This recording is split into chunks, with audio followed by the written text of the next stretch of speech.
जय हिंद दोस्तों, स्वागत है आप सभी का आपके अपने परिवार द लॉजिकल साइंस में। मैं हूं आलोक सिंह आतीश और आज के इस वीडियो सेशन में हम लोग डिस्कस करने वाले हैं youth science book chapter wise discussion में डेंसिटी और साथ ही साथ काइनेटिक एनर्जी से संबंधित महत्वपूर्ण एमसीक्यू की। जी हाँ दोस्तों, इससे पीछे के वीडियो सेशन में हम लोगों ने youth science book chapter wise discussion में फ्लोटेशन और प्रेशर से संबंधित महत्वपूर्ण एमसीक्यू को डिस्कस करा था। दोस्तों आज के इस सेशन में हम लोग डेंसिटी और काइनेटिक एनर्जी से संबंधित महत्वपूर्ण क्वेश्चन की चर्चा करेंगे और साथ ही आपकी जानकारी के लिए बताना चाहूंगा कि आज के इस सेशन का जो भी क्वेश्चन है उसका सॉल्यूशन सहित पीडीएफ कहाँ मिलेगा, यह हमारे टेलीग्राम ग्रुप से मिल जाएगा, जिसका लिंक इस वीडियो के नीचे डिस्क्रिप्शन में दिया हुआ है। आप वहां से जाकर के पीडीएफ को एक्सेस कर सकते हैं। बहरहाल आइए अपने सेशन की शुरुआत करते हैं और चलते हैं पहले क्वेश्चन की तरफ। मेरे मित्र, आपका जो पहला क्वेश्चन है आज के इस सेशन का, क्वेश्चन नंबर 1 क्या पूछा जा रहा है? आपसे पूछा जा रहा है कि पानी का घनत्व क्या है? 1000 किलो घन मीटर, दूसरा है 10 किलो घन मीटर, तीसरा है 1 किलो घन मीटर और आपका चौथा है 100 किलो घन मीटर। क्या होगा इसका आंसर? मेरे मित्र, आप सभी कहेंगे कि गुरुजी पहले ये बताओ कि डेंसिटी क्या होता है। तो मेरे मित्र, आप सभी ये ध्यान में रखना, अगर हम लोग घनत्व की बात करते हैं तो हम सभी इसको किससे रिप्रेजेंट करते हैं? रो से। और क्या कहते हैं कि गुरुजी ये जो है ये मास बटा वॉल्यूम होता है। क्या होता है? मास बटा वॉल्यूम होता है। यानी कि किसी पदार्थ के प्रति एकांक आयतन पे जो द्रव्यमान का परिमाण होता है वही क्या कहलाता है? आप कहेंगे घनत्व कहलाता है। ध्यान में रखिएगा, अगर हम लोग घनत्व की यूनिट की बात करते हैं तो हम सभी कहते हैं कि गुरुजी इसे या तो केजी पर मीटर क्यूब में हम लोग रिप्रेजेंट कर सकते हैं या फिर हम लोग इसी को ग्राम पर सेंटीमीटर क्यूब में रिप्रेजेंट कर सकते हैं। अगर हम लोग केजी पर मीटर क्यूब की बात करते हैं तो हम सभी कहेंगे कि गुरुजी ये जो है ये एसआई यूनिट हो जाएगा, और साथ ही साथ अगर हम लोग ग्राम पर सेंटीमीटर क्यूब की बात करते हैं तो हम सभी कहेंगे कि सर ये सीजीएस यूनिट हो जाएगा। और मेरे मित्र, आप सभी ध्यान में रखिएगा, अगर हम लोग बात करते हैं कुछ महत्वपूर्ण पदार्थ के घनत्व की, क्योंकि ये जो घनत्व है ये सर प्रत्येक पदार्थ का एक अभिलाक्षणिक गुण होता है, या आप यूं मान लो कि सर ये प्रत्येक पदार्थ का गुण होता है जिसके वजह से ही कोई पदार्थ आपको हल्की या भारी मालूम पड़ती है। जैसे मेरे मित्र, मैं आकर आपको उदाहरण स्वरूप समझाने की कोशिश करूं तो आप सभी मतलब ये इस आकार का एक क्या करो सर, लोहा का गोला ले लो, और सर इसी आकार का जो है आप क्या करो सर, एक लकड़ी का टुकड़ा ले लो। दोनों में आपको ज्यादा भारी कौन लगेगा? आप कहेंगे सर ऑब्वियस सी बात है कि जो लोहा का टुकड़ा होगा वो लगेगा। क्यों? क्योंकि लोहा में प्रति एकांक आयतन पे जो पदार्थों का परिमाण होगा वो लकड़ी के इस टुकड़े से ज्यादा होगा, इसलिए लोहा क्या होगा सर, हमें ज्यादा भारी लगेगा। तो जो घनत्व है वो प्रत्येक पदार्थ का एक अभिलाक्षणिक गुण होता है। और आप सभी ध्यान में रखिएगा कि कुछ पदार्थों के जो घनत्व होते हैं वो मानक माप के थ्रू बताए गए हैं। और अगर हम लोग बात करते हैं किसकी, हम लोग बात करते हैं जल के घनत्व की। किसकी बात करते हैं? जल के घनत्व की। तो आप सभी ध्यान में रखिएगा कि जल का जो घनत्व है स्टैंडर्ड वो क्या है? 1000 केजी पर मीटर क्यूब, या फिर हम लोग 1 ग्राम पर सेंटीमीटर क्यूब कहते हैं। मेरे मित्र, इसी तरीके से अगर आपसे सवाल पूछ लिया जाए कि सोने का घनत्व कितना होता है, सोने का घनत्व कितना होता है, तो आप सभी ध्यान में रखना, सोने का घनत्व 19,300 केजी पर मीटर क्यूब होता है। 19,300 केजी पर मीटर क्यूब होता है। तो जो सवाल करा जा रहा है कि पानी का घनत्व क्या है, आप सभी कहेंगे कि गुरुजी 1000 किलो पर घन मीटर। याद रखिएगा कि ये जो घनत्व है इसके थ्रू हम लोग क्या करते हैं सर, पदार्थ की शुद्धता की जांच करते हैं। तो कई बार आपसे सवाल ये भी पूछ लिया जाता है कि निम्नलिखित में से पदार्थ के किस अभिलाक्षणिक गुण का उपयोग पदार्थों की शुद्धता की जांच में किया जाता है? आप सभी कहेंगे कि गुरुजी जो घनत्व है इसका उपयोग हम लोग पदार्थों की शुद्धता के लिए भी करते हैं। और साथ ही साथ क्या है? मास पर वॉल्यूम, यानी कि हम ये कह सकते हैं प्रति एकांक आयतन में उपस्थित जो पदार्थ का परिमाण होगा वही क्या कहलाएगा? घनत्व कहलाएगा। अगला सवाल क्वेश्चन नंबर 2 आपसे पूछा जा रहा है कि मास प्रति यूनिट वॉल्यूम क्या है? आप सभी कहेंगे गुरुजी अगर हम लोग डेंसिटी की बात करेंगे तो सीधे सीधे शॉर्ट फॉर्म में m/v कहेंगे, और जो सवाल पूछा जा रहा है उसका सही आंसर ऑप्शन नंबर सी हो जाएगा। अगर बल की बात करेंगे तो आप कहेंगे सर F से रिप्रेजेंट करते हैं। फॉर्मूला क्या होता है? ma mass into acceleration. और साथ ही अगर हम a = v - u/t कहते हैं तो सर बल का formula F = m × v - u बटा टी भी होता है। ठीक है। अगर हम कार्स की बात करेंगे तो आप कहेंगे सर W से रिप्रेजेंट करेंगे, फॉर्मूला Fs cos थीटा होगा, और दबाव P से रिप्रेजेंट किया जाएगा, और ये क्या होगा? आप कहेंगे फोर्स बटा एरिया होगा। अगला सवाल देख लीजिएगा। क्वेश्चन नंबर 3 आपसे पूछा जा रहा है कि शुद्ध पानी का घनत्व लवण युक्त पानी के घनत्व डैश होता है, से कम, के बराबर, से अधिक की तुलना में नग्न। क्या होगा मेरे मित्र? ध्यान दीजिएगा कि जब हम लोग किसी प्योर वाटर का डेंसिटी की बात कर रहे होते हैं तो हम लोग सरल शब्दों में ये कहते हैं कि गुरुजी प्योर वाटर का जो डेंसिटी होता है वो हम लोग 1000 केजी पर मीटर क्यूब या फिर 1 ग्राम पर सेंटीमीटर क्यूब लेते हैं। अब आपको ये ध्यान में रखना होगा कि अगर किसी द्रव में अशुद्धियां मिलाई जाएगी, अगर किसी द्रव में अशुद्धियां मिलाई जाएगी तो उसकी जो डेंसिटी होगी वो बढ़ जाएगी। भाई मेरे, एक्चुअली में जो हमारा घनत्व है वो क्या है? आप कहते हैं कि सर मास बटा वॉल्यूम है, यानी कि प्रति एकांक आयतन पे मौजूद द्रव्यमान है। अब हम क्या कर रहे हैं कि कोई भी अगर हमारा तरल है, मान लो कि ये एक हमारा फ्लैक्स है, ये हमारा एक क्या है सर? फ्लैस्क है, और इसमें हम सर क्या किए हैं? वाटर लिए हैं। तो इसका जो घनत्व होगा तो हम लोग सिंपल कहेंगे सर मानक 1000 केजी पर मीटर क्यूब। अब इसमें हम क्या कर रहे हैं सर? चम्मच से चम्मच पूरा एकदम इसमें नमक डाल रहे हैं। तो सर नमक डाल रहे हैं मतलब क्या कर रहे हैं? अशुद्धि मिला रहे हैं।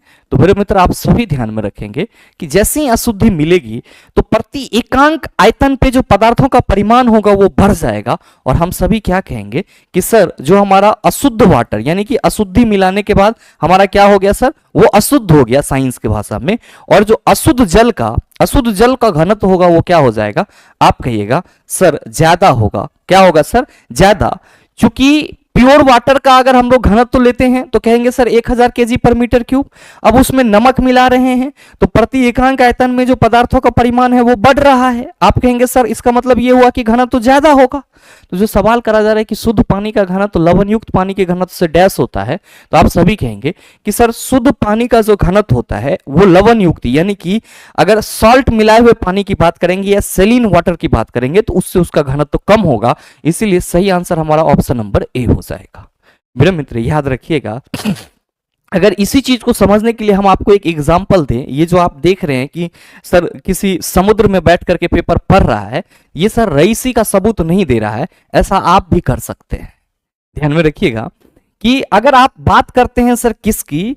सर डेड सी की। किसकी बात करते हैं सर? डेड सी, यानी कि मृत सागर की।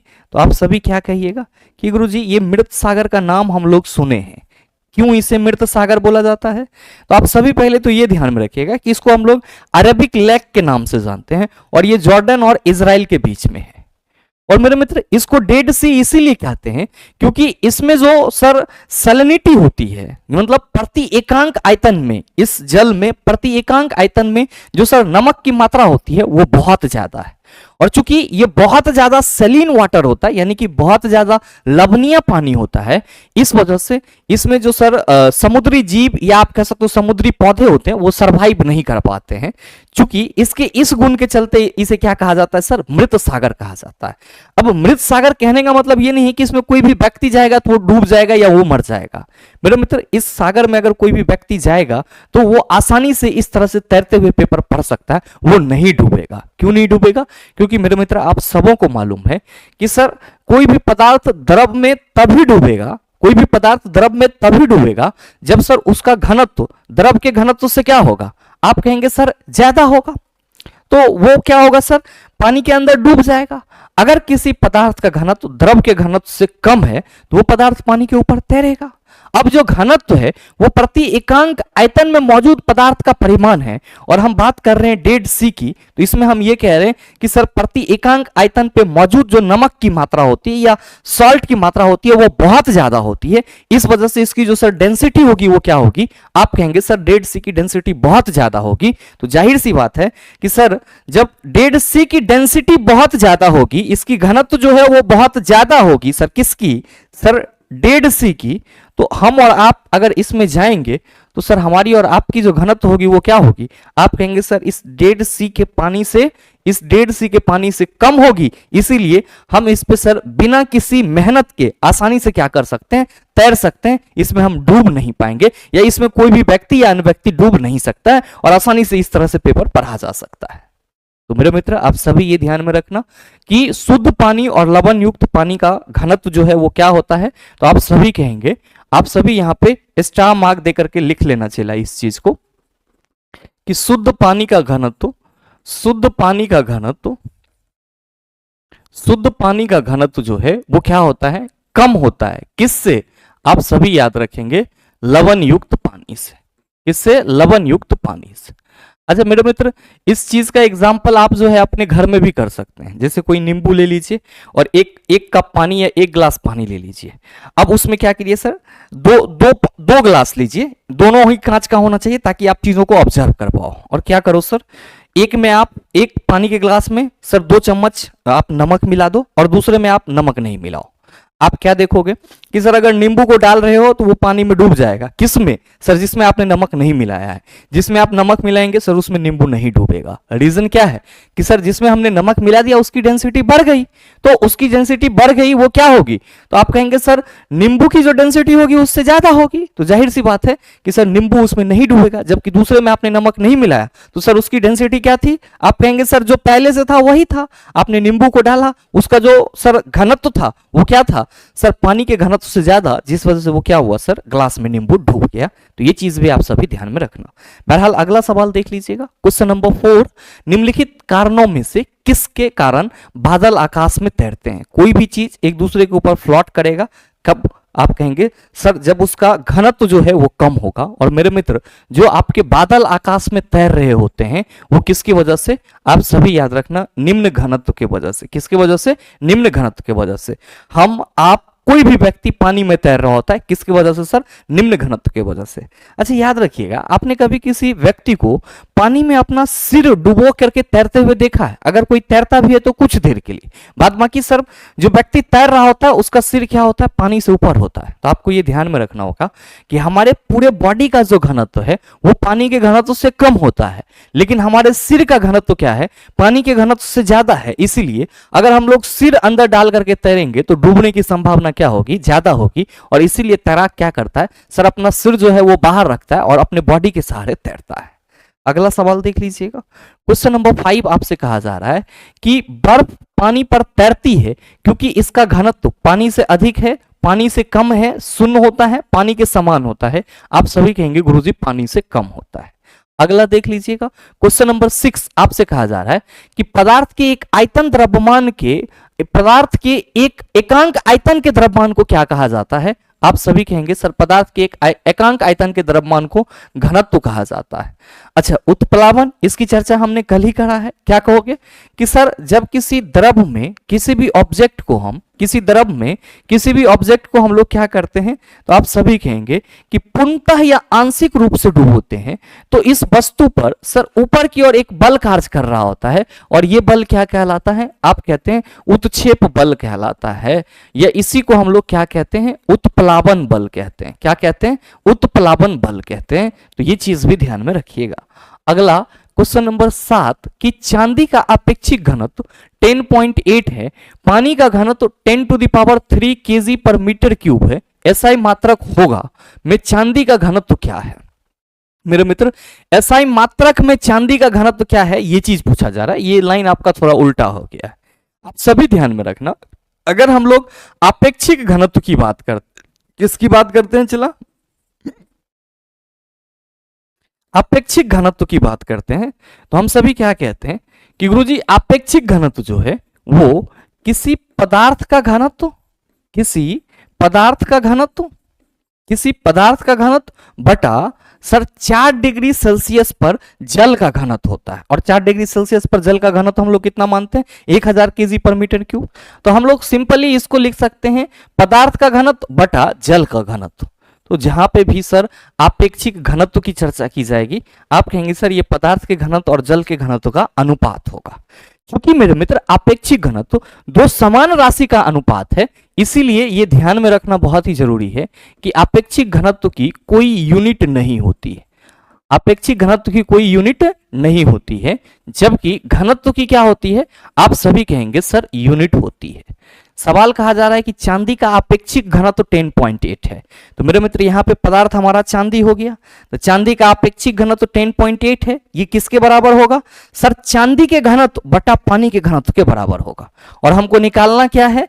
आप सभी कहेंगे सर चांदी का घनत्व हमको निकालना है, चांदी का घनत्व निकालना है। तो चांदी का घनत्व बटा क्या हो जाएगा? आप कहिएगा सर जल का घनत्व हो जाएगा। और मेरे मित्र 10.8 इक्वल टू, अगर हम चांदी का घनत्व बटा 1000 केजी, या इसी को हम 10 to the power 3 kg per metre cube लिख दे तो आपको कोई परेशानी? ये जो जल का घनत्व है ये मानक कितना है? तो sir 10 to the power 3 kg per metre cube, या फिर 1000 केजी पर मीटर क्यूब। आप क्या कहिएगा कि क्रॉस मल्टीप्लीकेशन करने के बाद हम ये कह सकते हैं कि जो चांदी का घनत्व होगा, वो क्या होगा? तो आप कहिएगा सर ये और ये दोनों गुना हो जाएगा, तो 10.8 into 10 to the power 3 kg per metre cube. देख लीजिए किस ऑप्शन में है? सर ऑप्शन नंबर ए में है, तो सही आंसर क्या हो जाएगा? ऑप्शन नंबर ए हो जाएगा। बाकी आप देखेंगे तो sir 1.08 into 10 to the power 3 kg per metre cube है, 108 into 10 to the power 3 kg per metre cube है, और sir 1.8 into 10 to the power 3 kg per metre cube है। तो सर उसकी तो हम लोग कोई बात ही नहीं करेंगे। अगला सवाल देख लीजिएगा। क्वेश्चन नंबर 8 आपसे पूछा जा रहा है कि निम्न में से किसका घनत्व जल के घनत्व से अधिक होता है? आपका ऑप्शन है कॉर्क, बर्फ, लोहे की कील, थर्मोकोल। मेरे मित्र आप सभी कहेंगे कि गुरुजी फिर तो हमें ऐसे पदार्थों का जो घनत्व है वो याद रखना होगा। बिल्कुल याद रखने की जरूरत नहीं है। सवाल आपसे ये करा जा रहा है कि निम्न में से किसका घनत्व जल के घनत्व से अधिक होता है। तो मेरे मित्र आप सबों को मालूम है कि अगर किसी पदार्थ का घनत्व जल के घनत्व से अधिक होगा तो वो पदार्थ जल में डूब जाएगा, और अगर किसी पदार्थ का घनत्व जल के घनत्व से कम होगा तो वो पदार्थ जल में तैरेगा। और आप सबों को मालूम है कि अगर हम लोग कॉर्क की बात करते हैं, या फिर बर्फ की बात करते हैं, या फिर थर्मोकोल की बात करते हैं, ये सभी पानी में क्या होते हैं? आप कहते हैं सर तैरते रहते हैं। तो जाहिर सी बात है कि कॉर्क, बर्फ, थर्मोकोल, इन सभी की जो घनत्व होगी वो क्या होगी? आप कहेंगे जल के घनत्व से कम होगी। लेकिन लोहे का कील पानी में डूब जाता है, इसीलिए कि लोहे की जो कील होती है इसका घनत्व पानी के घनत्व से अधिक होता है। तो जो सवाल करा जा रहा है कि निम्न में से किसका घनत्व जल के घनत्व से अधिक होता है, आप सभी कहेंगे गुरुजी लोहे की कील की, इसीलिए सही आंसर ऑप्शन नंबर सी हो जाएगा। अगला सवाल क्वेश्चन नंबर 9 आपसे पूछा जा रहा है कि सापेक्ष घनत्व डैश के बराबर है। ध्यान में रखिएगा कि सापेक्ष घनत्व को ही हम लोग इंग्लिश में रिलेटिव डेंसिटी कहते हैं। क्या कहते हैं? रिलेटिव डेंसिटी कहते हैं। और चला जी रिलेटिव डेंसिटी को ही हम लोग और किस नाम से जानते हैं? आपेक्षिक घनत्व के नाम से जानते हैं। किस नाम से? आपेक्षिक घनत्व के नाम से जानते हैं। तो जाहिर सी बात है कि ये क्या होगा? पदार्थ का घनत्व बता पानी का घनत्व। पहला ऑप्शन में है पानी का घनत्व बता पदार्थ का घनत्व, नहीं होगा। पदार्थ के घटकों का घनत्व नहीं होगा। पदार्थ का घनत्व बटा पानी का घनत्व। सही आंसर ऑप्शन नंबर सी हो जाएगा। अगला सवाल देख लीजिएगा। क्वेश्चन नंबर 10 आपसे पूछा जा रहा है कि कणों की अधिकतम गतिज ऊर्जा डैश में होती है। ऑप्शन है गैस, मेटालॉइड, ठोस, तरल। क्या कहेंगे आप सभी? आप सभी कहेंगे कि गुरुजी पूछा जा रहा है कणों की अधिकतम गतिज ऊर्जा किस में होती है। तो ये कण से क्या अभिप्राय है? ध्यान में रखिएगा। अगर हम लोग बात करते हैं सर पदार्थ की, तो हम सभी क्या कहते हैं कि कोई भी वस्तु जो जगह छेके, खिसकाने पर प्रतिरोध उत्पन्न करे, और साथ ही साथ जिसमें द्रव्यमान हो, उसको हम लोग क्या कहते हैं? पदार्थ। अपने आसपास में आपको जितनी भी चीजें दिखाई पड़ रही है वे सब के सब क्या है? पदार्थ है। मेरे मित्र आपके आसपास में जो चीजें दिखाई पड़ रही है वो या तो आपको किस अवस्था में देखने को मिलता है? तो आप सभी कहते हैं ठोस अवस्था में देखने को मिलता है, या फिर आपको द्रव अवस्था में देखने को मिलता है, या फिर गैस अवस्था में देखने को मिलता है। और यही 3 पॉपुलर स्टेट हैं जिसमें आप क्या करते हो? सर जो चीजें अपने आसपास में देखते हो उसी अवस्था में पाते हो। लेकिन मेरे मित्र अगर हम पदार्थ के अगले स्टेट की बात करते हैं तो चौथा स्टेट में आपका क्या हो जाता है? प्लाज्मा हो जाता है। और अगर हम लोग पदार्थ के 5th स्टेट की बात करते हैं तो सर जो पदार्थ का 5वां स्टेट होता है वो हमारा क्या हो जाता है? BEC हो जाता है, बॉस आइंस्टीन कंडेंसेट स्टेट। अब ध्यान में रखिएगा कि जो पदार्थ होते हैं ये किससे निर्मित होते हैं? छोटे छोटे कण से बने होते हैं। किससे होते हैं सर निर्मित? छोटे छोटे कण से बने होते हैं। और मेरे मित्र जो पदार्थ के छोटे छोटे कण होते हैं ये पदार्थ के सतह में गति करते रहते हैं। किस मोशन में? जिगजैग मोशन में। और आपको यह ध्यान में रखना होगा कि अगर हम किसी ठोस पदार्थ के कणों की व्यवस्था की बात करते हैं तो जो ठोस पदार्थ में कणों की व्यवस्था होती है वो कुछ इस तरीके से होता है। आप सभी देख पा रहे होंगे कि इसमें पदार्थ के कण क्या हैं? बहुत टाइटली पैक हैं। जिस वजह से इसके जो कण अपने सतह में गति कर रहे होंगे वो बहुत ही धीरे धीरे कर रहे होंगे, क्योंकि जगह ज्यादा नहीं है तो जाहिर सी बात है कि ये धीरे धीरे चल रहा होगा अपने सतह में। अब ध्यान दीजिएगा, यहीं पे अगर हम किसी लिक्विड की बात करते हैं तो चला जी, लिक्विड के जो कण होते हैं वो ठोस के अपेक्षा क्या होते हैं, थोड़े दूरी पर होते हैं, जिस वजह से द्रव के कण जो हैं वो मतलब अपने सतह में ठोस के अपेक्षा तेज गति से मूव कर रहे होते हैं, और इसीलिए हम लोग कहते हैं कि सर द्रव में बहाव की प्रवृत्ति होती है। लेकिन जैसे ही हम गैस की बात करते हैं मेरे मित्र, गैस के जो कण होते हैं वो एक दूसरे से बहुत दूर होते हैं, एक दूसरे से क्या होते हैं, बहुत दूर होते हैं, और गैस के कणों के बीच में जो अंतराण्विक स्थान होता है वो भी ज्यादा होता है, जिस वजह से गैस के कणों की जो गति होती है वो ठोस और द्रव की तुलना में क्या होता है, आप सभी ध्यान में रखना, सबसे ज्यादा होता है। तो जो सवाल आपसे करा जा रहा है कि कणों की अधिकतम गतिज ऊर्जा डैश में होती है, आप सभी कहेंगे सर कणों की अधिकतम ऊर्जा गैस में होती है। मेरे मित्र याद रखिएगा कि जो आपका दो कण के बीच में गैप दिखाई पड़ रहा है, इस गैप को हम लोग क्या कहते हैं, अंतराण्विक स्थान। और मेरे मित्र पदार्थ के जो दो कण आपस में बंधे होते हैं, इस बंधन बल को हम लोग क्या कहते हैं, अंतराण्विक आकर्षण बल। और आप सभी ये ध्यान में रखिएगा कि अगर पदार्थ के कणों के बीच में गैप कम होगा तो आकर्षण बल ज्यादा होगा, जिस वजह से जो कण की गति होगी वो धीमा होगा। लेकिन अगर पदार्थ के कणों के बीच में गैप अंतराण्विक स्थान बढ़ता चला जाए तो मेरे मित्र जो पदार्थ के कणों की गति होगी वो क्या होगी, ज्यादा होगी। क्यों? क्योंकि सर दो कणों के बीच में जो आकर्षण बल होगा वो कम होगा, जिस वजह से गैस के अणु स्वतंत्र रूप से अपने सतह में क्या कर रहे होंगे, गति कर रहे होंगे, और इसी वजह से सर गैस के कणों की जो गतिज ऊर्जा होती है वो क्या होती है, सर ज्यादा होती है, जबकि ठोस के कणों की गतिज ऊर्जा जो होती है वो क्या होती है, सबसे कम होती है। मेरे मित्र ध्यान में रखेंगे कि मेटालॉइड क्या है, इसको हम लोग कहते हैं सर उपधातु। क्या कहते हैं, उपधातु। और ये वैसे तत्व होते हैं जो धातु और अधातु दोनों के कुछ कुछ प्रॉपर्टीज को शो कर रहे होते हैं। अगला सवाल देख लीजिएगा, क्वेश्चन नंबर 11 आपसे पूछा जा रहा है कि वह स्थिति जिसमें आणविक आकर्षण अत्यधिक दृढ़ होती है। अभी जस्ट मैंने आपको बताया कि ठोस के कणों के बीच में अंतराण्विक आकर्षण बल ज्यादा होता है, जबकि द्रव में ठोस से कम और गैस में सर सबसे कम होता है। तो जो सवाल करा जा रहा है कि वह स्थिति जिसमें आणविक आकर्षण अत्यधिक दृढ़ होती है, आप कहेंगे गुरुजी ठोस। अगला सवाल देख लीजिएगा, क्वेश्चन नंबर 12 आपसे कहा जा रहा है कि गैस में आणविक गति के वितरण पर तापमान में वृद्धि के प्रभाव के संबंध में निम्नलिखित में से कौन सा कथन सत्य नहीं है। ध्यान दीजिएगा, कह रहा है कि गैस में आणविक गति के वितरण में तापमान में वृद्धि के प्रभाव के संबंध में आपसे ये कहा जा रहा है कि अगर मान लीजिए कि ये यहाँ पे हमारा कोई एक सिलेंडर है सर, सिलेंडर एलपीजी तो आप सभी देखे होंगे सर। अब ध्यान दीजिएगा कि ये जो हमारा सिलेंडर है, ये जो हमारा चिल्ला सिलेंडर है, इस सिलेंडर में क्या होगा, आप कहेंगे सर गैस के कण भरे होंगे। गैस अगर भरा है तो अच्छा, गैस के जो कण होंगे उसके कणों के बीच में अंतराण्विक स्थान क्या होगी सर, ज्यादा होगी। और साथ ही साथ आप कहेंगे सर अंतराण्विक आकर्षण बल बहुत कम होगा, तो इसके अणुओं की गतिज ऊर्जा क्या होगी, सर ज्यादा होगी। अब यहां पे कहा जा रहा है कि गैस में आणविक गति के वितरण पर तापमान में वृद्धि के प्रभाव के संबंध में निम्नलिखित में से कौन सा कथन सत्य नहीं है।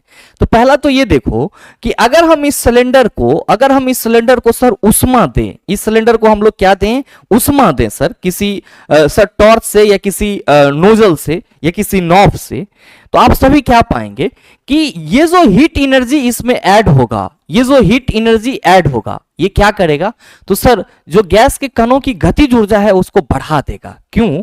क्योंकि मेरे मित्र आप सभी ये ध्यान में रखना, उष्मा एक तरह की ऊर्जा है, और ये ऊर्जा जैसे ही गति कर रही पहले से गतिशील कण को मिलेगी तो स्वाभाविक सी बात है कि उसकी ऊर्जा बढ़ेगी।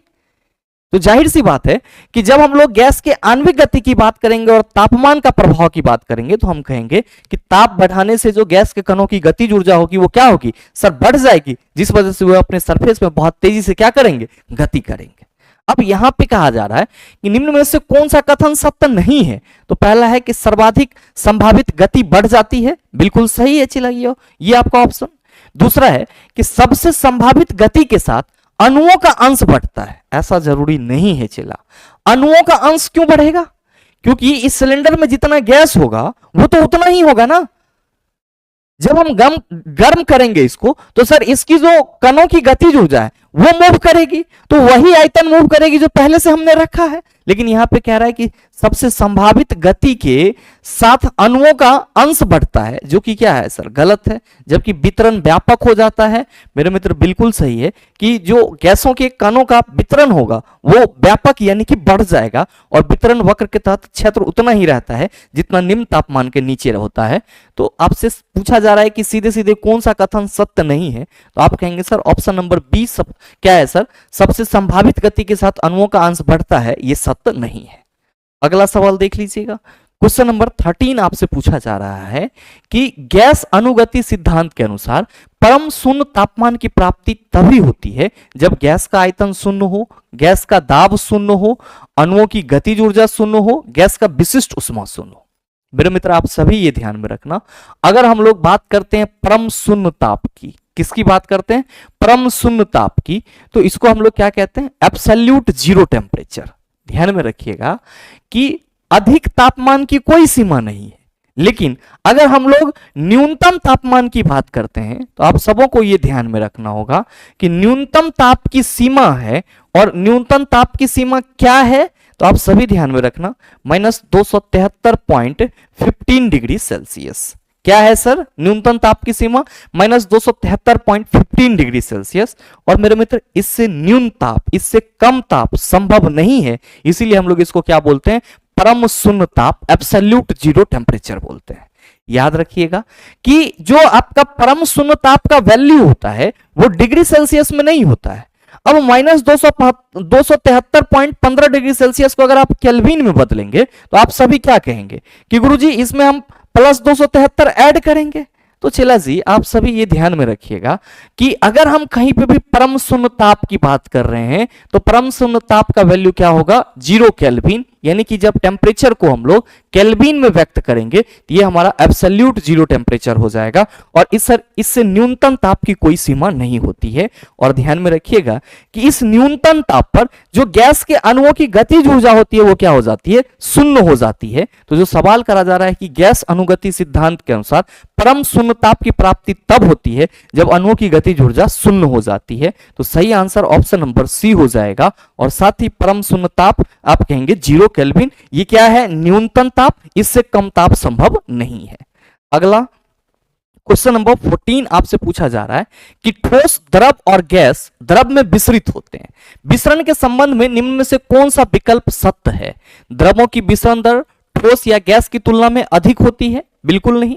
गैसों की विसरण दर द्रव या ठोस की तुलना में अधिक होती है, बिल्कुल सही है सर। और ठोसों की विसरण दर द्रव या गैस की तुलना में अधिक होती है, ये गलत है। और गैसों की विसरण दर द्रव या ठोस की तुलना में कम होती है, सर ये भी गलत है। आप कहेंगे सर ऐसे कैसे, तो मेरे मित्र ध्यान दीजिएगा, अगर हम लोग विसरण की बात करते हैं इसी को, तो हम लोग इसी को इंग्लिश में डिफ्यूजन कहते हैं। और विसरण का मतलब क्या होता है सर, पदार्थ के कणों का आपस में मिलना, और पदार्थ के कणों के आपस में मिलने की प्रक्रिया को ही हम लोग विसरण कहते हैं। ध्यान में रखेंगे कि ठोस पदार्थ में विसरण सबसे कम होता है, क्योंकि ठोस पदार्थ के कण बहुत तेजी से अन्य पदार्थ के साथ नहीं मिलते हैं। द्रव में सर ठोस की अपेक्षा ज्यादा होता है, जबकि सबसे ज्यादा रेट ऑफ डिफ्यूजन किसमें होता है सर, गैस में होता है। गैस के जो कण होते हैं वो बहुत तेजी से अन्य गैसों के साथ क्या होते हैं सर, मिश्रित होते हैं। और इसीलिए हम लोग क्या कहेंगे कि सर जो क्वेश्चन करा जा रहा है कि ठोस, द्रव और गैस द्रव में विसरित होते हैं, विसरण के संबंध में निम्न में से कौन सा विकल्प सही है। गैसों की विसरण दर ठोस या द्रव की तुलना में क्या होती है, अधिक होती है। अगर आपसे ये कहा जाए कि सबसे ज्यादा विसरण दर, आप कहेंगे गैसों की होगी, सबसे कम विसरण दर किसकी होगी, आप कहेंगे ठोस में होगी। अगला क्वेश्चन नंबर 15 आपसे पूछा जा रहा है कि यदि वायु में जल वाष्प की मात्रा अधिक हो तो वाष्पीकरण की दर घटेगी, शून्य हो जाएगा, समान बनी रहेगी, बढ़ेगी। मेरे मित्र आप सभी ध्यान में रखना, अगर हम वाष्पीकरण की बात करेंगे तो ये क्या है, एक प्रकार की सतही घटना है जो किसी भी तापमान पर हो सकती है। और वाष्पीकरण जो है वो कई कारकों से प्रभावित होती है, जैसे कि अगर हम बात करें विंड वेलोसिटी की, यानी कि हवा के वेग से भी ये प्रभावित होती है, साथ ही साथ टेम्परेचर से प्रभावित होती है, साथ ही सरफेस एरिया से प्रभावित होती है, सरफेस एरिया सतही क्षेत्रफल से प्रभावित होती है, और साथ ही क्या होता है तो ध्यान में रखिएगा कि सर ह्यूमिडिटी से भी प्रभावित होती है। अब मेरे मित्र ध्यान में आप ये रखना कि अगर हवा का वेग ज्यादा होगा तो वाष्पीकरण भी क्या होगी सर, तेजी से होगी। अगर टेम्परेचर ज्यादा होगा तो सर जो वाष्पीकरण होगा वो तेजी से होगा। सरफेस एरिया बढ़ेगा, वाष्पीकरण की दर भी बढ़ेगी। मेरे मित्र ह्यूमिडिटी ये होता है sir amount of water present in air. तो ध्यान में रखेंगे कि अगर जल की मात्रा सर वायु में ज्यादा होगी तो जो वाष्पीकरण की प्रक्रिया है वो क्या होगी सर धीरे धीरे होगी। और अगर हमारा वायुमंडल ड्राई होगा यानी कि जल की मात्रा जलवाष्प की मात्रा वायु में कम होगी तो जो वाष्पीकरण की प्रक्रिया है वो क्या होगी तेजी से होगी। और साथ ही साथ मेरे मित्र वाष्पीकरण की जो दर है वो नेचर ऑफ फ्लूइड पे भी डिपेंड करती है, यानी कि द्रव की प्रकृति पर भी निर्भर करती है। तो सवाल करा जा रहा है कि यदि वायु में जलवाष्प की मात्रा अधिक है तो वाष्पीकरण की दर डैश। आप सभी कहेंगे सर जलवाष्प की मात्रा अधिक है तो वाष्पीकरण की दर क्या होगी घट जाएगी, अगर कम होता तो सर बढ़ जाती। अगला क्वेश्चन नंबर 16 कि वस्तुतः किसी गैस द्वारा पात्र के दीवार पर लगाया गया बल है। गैस के अणुओं का पात्र की दीवार से चिपक जाना, गैस के अणुओं का गतिज ऊर्जा का क्षय होना, का दीवार की ओर त्वरित होना, कि दीवार से टकराने के कारण उनके संवेग में परिवर्तन। चूंकि मेरे मित्र अभी जस्ट मैंने आपको बताया है कि जो गैस के कण होते हैं वे अपने सतह में बहुत तेजी से गति कर रहे होते हैं।